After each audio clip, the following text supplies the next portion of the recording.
Hello my beautiful people, my kings and queens. My name is Jai and welcome to my channel. If you're new, welcome. I'm back with imuRgency, and this is Dan Schneider, ruined a generation of child stars, and his apology for it sucked. I think I did his apology a while ago. But yeah, it's very unfortunate that these some of these child stars have scenes these nasty things, negative things that's taking place. Very fortunate.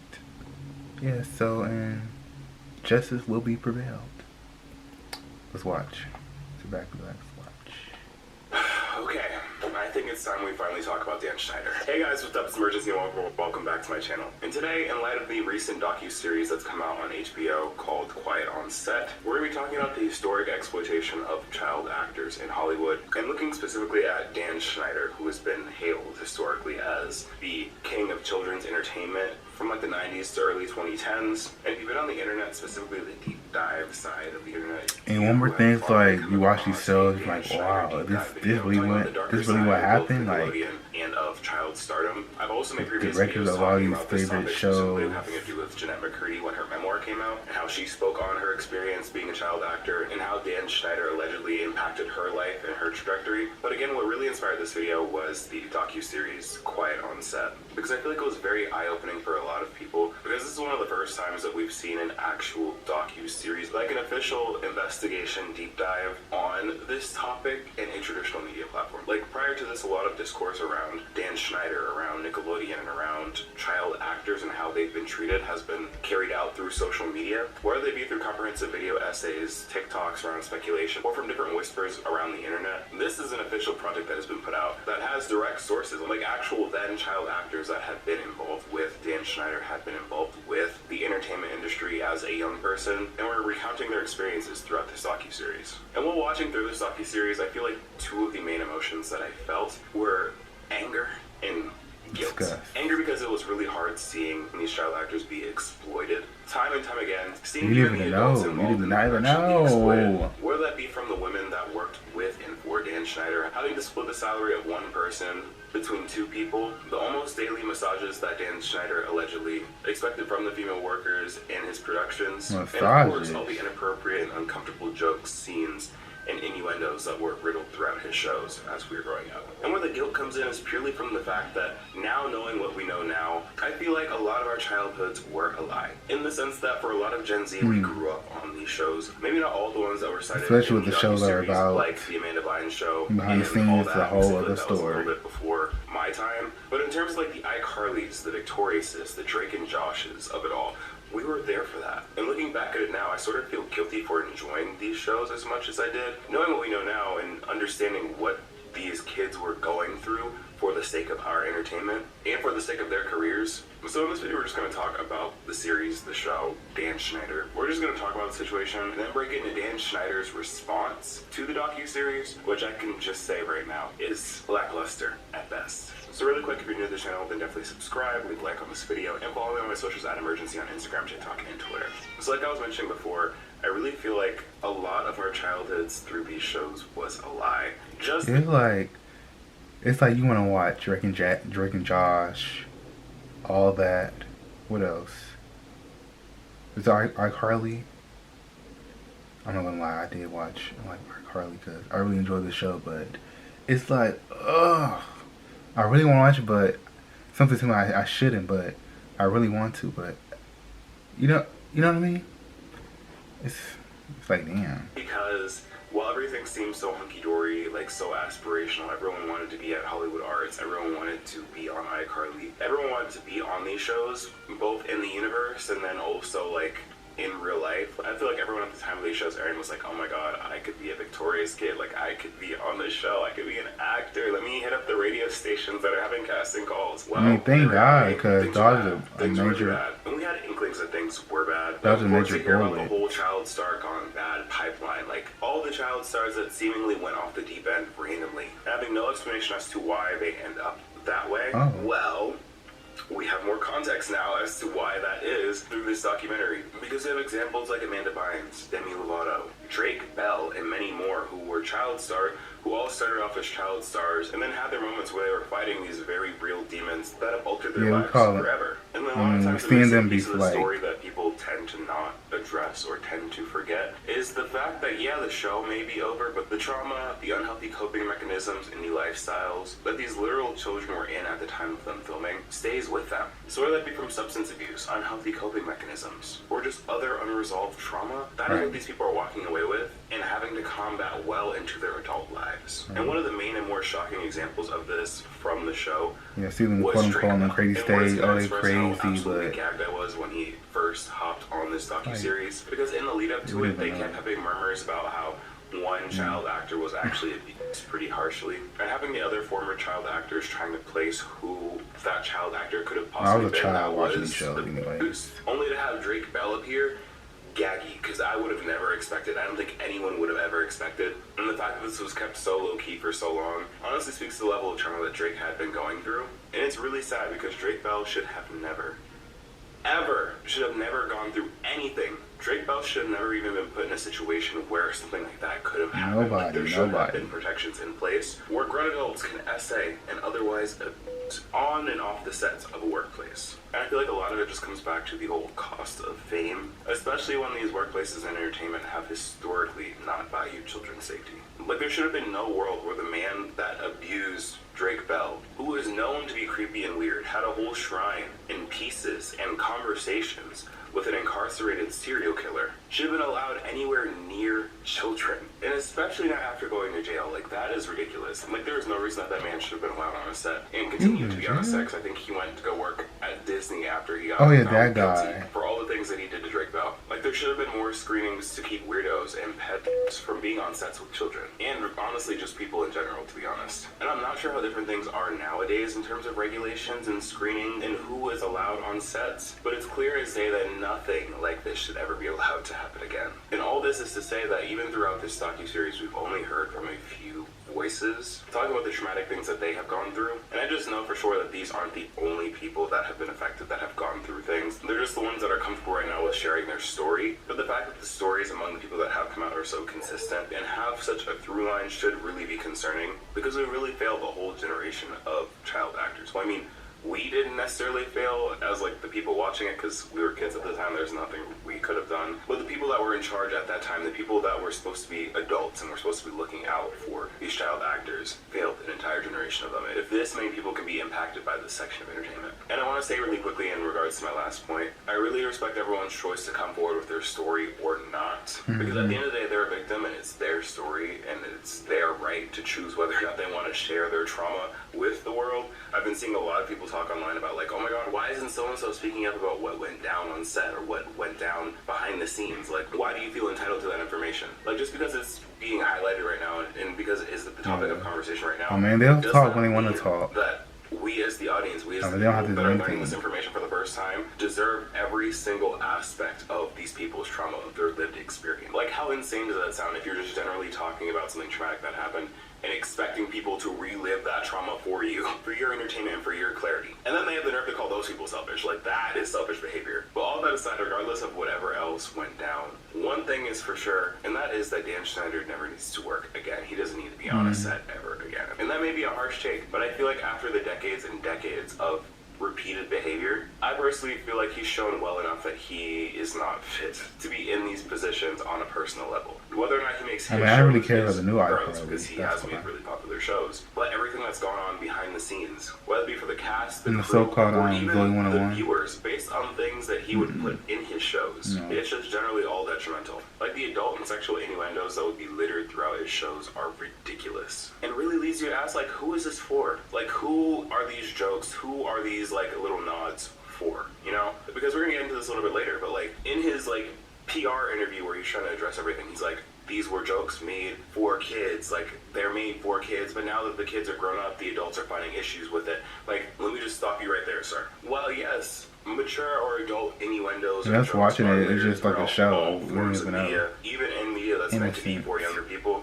And if you look and revisit some of your favorite shows and movies that you watch growing up as a a kid, you're going to catch some of those things. They are nowhere near the frequency or the intensity of the ones that were placed in Dan Schneider shows. Like from feet to sexualizing young girls, to phallic imagery, to graphic innuendos. And a lot of that stuff could just be describing one show, Victorious. Because while Victorious wasn't highlighted a bunch in the docuseries, a lot of the discourse and a lot of the more risque things happening in the cast that don't have to do with inappropriate relations between an adult and a minor came from Victorious, from all the different innuendos, from the different uncomfortable scenes, especially from the extra clips from the slap where you'd have different members of the cast. Usually the girls make these really suggestive comments and be in these really suggestive skits. I know that Ariana Grande's character Kat Valentine had a lot of these, and a lot of them have gone viral and have been included in the docuseries, but rewatching them now, they're just bad. Like, I don't even think when I was initially watching them as a kid, I was like, oh wow, this is funny. I think I remember myself being like, oh, okay, that was weird. Like, what is this? Why is this happening, you know? And there are so many video clips online of the Victorious cast, the iCarly cast, just being generally uncomfortable and guarded whenever Dan Schneider shows up with his little camera recording clips. Like, they look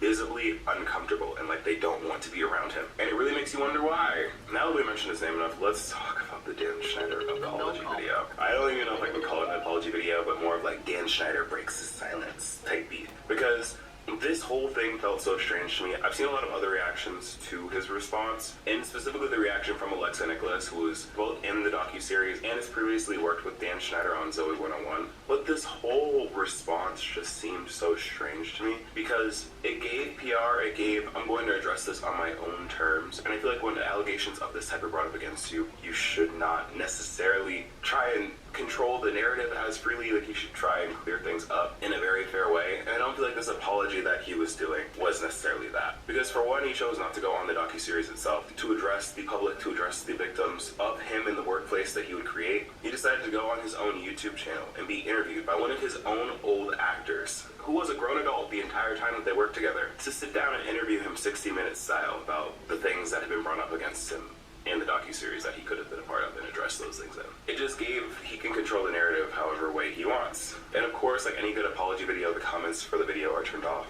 And while I feel like the guy that interviewed him, who played T-Bone on iCarly, did offer some interesting questions, a lot of Dan Schneider's answers kind of deflected the blame on like this past self, his old mistakes, other people around him that didn't stop him, energy, which makes it seem that it was either a one-time thing or like a couple of time thing that happened that he wasn't proud of but would never do again, or like he just simply did not have as much control over the situation as people claim him to, and it's actually someone else's fault that he ran with these ideas, which both of these just really aren't the case. When in reality, these problematic behaviors and the hostile work environment that he allegedly would create had been going on for decades.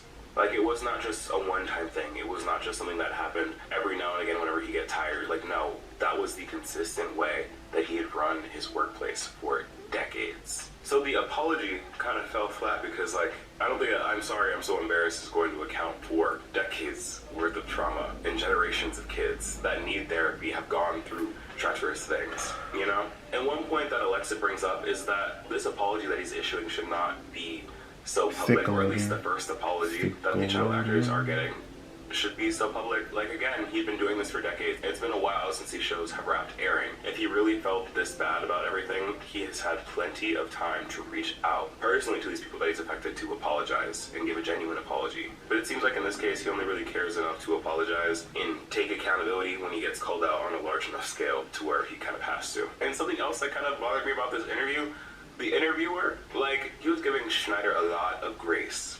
A lot of grace. And he mentioned a couple times that in his experience, he thought that all the cast felt comfortable around Schneider, and he himself didn't really pick up on the things that people have been saying in the docuseries and have been saying online. And to that, I say, again, he was an adult the entire time on set. If all the other adults either did not know or were complicit in the stuff that was happening to these kids, what makes you think that he would be any different? If the kids are saying that they were impacted, that they feel this type of way, talk to them, listen to their opinion, because they are the least protected and the most vulnerable people on that set.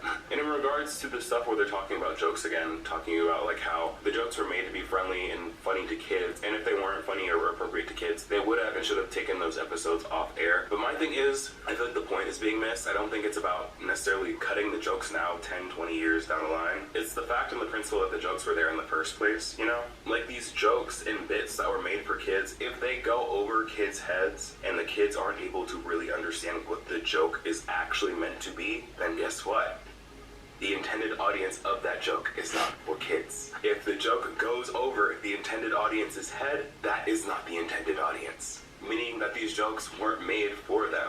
It was not an adult writing kids jokes for kids. It was an adult writing adult coded jokes for a kids show that were primarily to be caught and understood the first time by adults, because they have that context and are able to understand what visually is being implied. I took this class in college where we talked about conscious and subconscious stimuli, basically how in like marketing and promotion and visual materials and entertainment and just in the world, there's a direct message that an ad or a piece of media is trying to display to you, and then there's that subconscious stimuli, that subconscious aspect of that media that isn't explicitly stated but is understood based on, like, whether those be visual cues, colors, symbols, images, to get a point or a message across without having to explicitly say it, even though sometimes the jokes in these shows would closely explicitly say it. Like, while yes, that clip of Ariana Grande trying to squeeze a potato and get the juice out of a potato may just seem innocent and like she's just trying to juice a potato, the subconscious mind of that image and that objective can be applied elsewhere, and that's just messed up. And also, shout out to me finally using my degree. But another thing that I was kind of shocked that they didn't necessarily touch on in the interview, well, I don't know if I'm necessarily shocked, because I don't know why I would expect them to really get into that, but one thing that the doc really touched on was how race played a factor on these shows and behind the scenes on these shows, specifically how Dan Schneider would kind of be distant and colder towards the actors of color, the people of color on set, than he would be for their white counterparts. Like, he talked a little bit about like how he wishes he was better to people as a whole, but addressing that more specifically would have been nice, because is that any different? Because you brought a black man who has been beloved for being kind of like a meme / fan favorite from an iCarly show to basically defend you and clear up your image. But you know, that's neither here nor there. This whole situation is just so messed up. Like, it's been messed up from the time that everything has been taking place, even to now. Like, new things are unfolding day by day. Like, people are coming out with their own stories, people are coming out with clarifications, and it really just brings us to the greater conversation of child actors in Hollywood, and the fact that they've historically just been so underprotected and cared for in terms of just general safety and well-being. Like, a recent testimony from a former child actor, Amber Frank, who was on another show on Nickelodeon, has given more context talking about other really messed up things that have happened while she was working at Nickelodeon that were inappropriate for children. And it's just a lack of accountability overall. Like, while people can say that things have gotten better, things have improved with time, there's still, again, a whole generation of people that have been impacted by this, and there's been no accountability taken to mend these relationships and to give impacted by this. And there's been no accountability taken to mend these relationships and to give justice to these people. You know, we can only really hope that things are better now. And again, even if they aren't, I hope that we hear about it and things to be done about it now, as opposed to too far in the future where it could be just generally too late. But yeah, that's pretty much what I want to talk about in this video, y'all. I didn't want to get too deep in this. I just wanted to really get these thoughts off my chest. Now I want to hear from you. What do you think? Have you seen Quiet on Set? We've been looking at this general controversy. Let me know all of your thoughts down in the comments section below. Let's have a conversation down there talking about this. Again, thanks so much for watching. If you like this content, then consider subscribing and leaving a like. Follow me on my socials. But other than that, y'all, I'm imuRgency, and I'll see you in the next video. Peace. Yeah, very important. Like I said, all these child stars credit card debt or personal loans may qualify for help from national what they debt been relief. through. Minimum payments could literally keep you in debt. And wish them nothing but the best, nothing but all the justice, all the things that they need to reclaim their power back. That's a mistake about that, yeah. Thank God, with me, I wanted to be an actor, but I still want to be an actor. I like growing up, and thank God. You might never know. All these shows are favorite TV shows. You just want to watch them, but you like, in the back of your mind, like, ugh, the people who made the shows. Yeah, that's why I'm gonna stick to SpongeBob SquarePants and Rugrats. Yeah.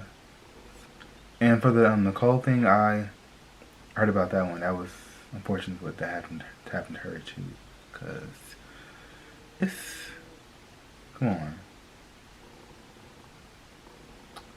It's like I said, they will get justice, and I hope they will, and I wish them the best, as always.